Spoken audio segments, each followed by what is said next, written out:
ये तस्वीर मेघालय से भारत बांग्लादेश सीमा के पास से आई है। एक तरफ भारतीय सीमा के प्रहरी यानी बीएसएफ के जवान हैं, तो दूसरी ओर हैं बीजीबी यानी बॉर्डर गार्ड बांग्लादेश के जवान। बॉर्डर पर तनाव की ये स्थिति एक शख्स को वापस बांग्लादेश भेजने को लेकर हुई। वो इसलिए क्योंकि बीएसएफ ने घुसपैठ के आरोप में एक शख्स को हिरासत में लिया था।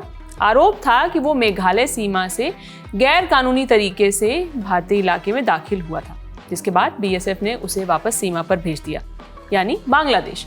लेकिन अब ये मामला फंस गया है।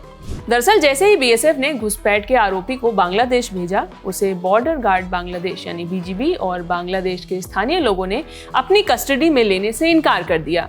इसके चलते वो व्यक्ति सीमा पर लगी बाड़ के दूसरी ओर फंसा हुआ है। इस घटनाक्रम के बाद दोनों देशों की सीमा के साथ असमंजस के साथ तनाव की स्थिति बन गई है।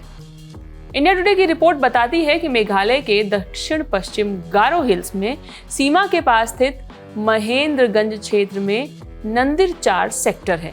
यहाँ एक शख्स को भारतीय सीमा में कथित तौर पर अवैध रूप से घुसने के आरोप में हिरासत में लिया गया था। शुरुआती जांच के दौरान इस व्यक्ति ने खुद को बांग्लादेशी नागरिक बताया था, लेकिन जब उसे बांग्लादेश भेजा गया तो वहां के अधिकारियों ने उसे अपना नागरिक मानने से इनकार कर दिया। इस पूरी घटना से जुड़े कुछ वीडियो सोशल मीडिया पर भी वायरल हैं, जिसमें सीमा पर हलचल और तनावपूर्ण माहौल दिखाई दे रहा है। हालांकि द लल्लन टॉप इस वीडियो की कोई पुष्टि नहीं करता है। माना जा रहा है कि सुरक्षा एजेंसियां स्थिति पर बारीकी से नजर रख रही हैं। फिलहाल सुरक्षा एजेंसियां पूरे मामले पर नजर भी बनाए हुए हैं। जब हम ये वीडियो रिकॉर्ड कर रहे हैं तब तक बीएसएफ और बीजीबी की ओर से कोई आधिकारिक बयान नहीं आया है। ये घटनाक्रम ऐसे समय में हुआ है जब दोनों देशों के बीच गैर कानूनी रूप से सीमा पार करने और लोगों को वापस भेजने की प्रक्रिया चल रही है और इससे जुड़े मुद्दे सुलझाने की कोशिश भी हो रही है। पश्चिम बंगाल में बीजेपी के सत्ता में आते ही बांग्लादेश की सीमा से सटे इलाकों में कथित बांग्लादेशी घुसपैठिए बताए जाने वाले लोगों को वापस भेजे जाने का सिलसिला शुरू हो गया है।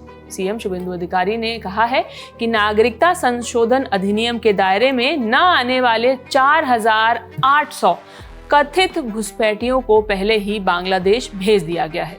वहीं दावा किया गया है कि 836 लोगों को होल्डिंग सेंटरों में रखा गया है, जिन्हें पश्चिम बंगाल सरकार सीमा पार पुशबैक करेगी। भारत और बांग्लादेश के बीच अवैध प्रवासियों को वापस भेजने को लेकर विवाद की स्थिति ज्यादा ना बढ़े, इसे देखते हुए बीते दिनों बीजीबी और बीएसएफ के महानिदेशकों के बीच नई दिल्ली में बैठक हुई थी।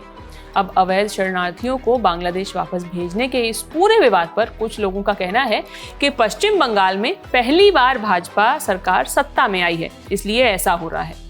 वहीं एक तर्क ये भी दिया जा रहा है कि जिस तरह केंद्र सरकार ने बांग्लादेश के साथ मिलकर काम करने में रुचि दिखाई है, उसी के बाद सीमा पर बीएसएफ अवैध प्रवासियों को वापस भेजने की दिशा में तेजी से काम कर रही है।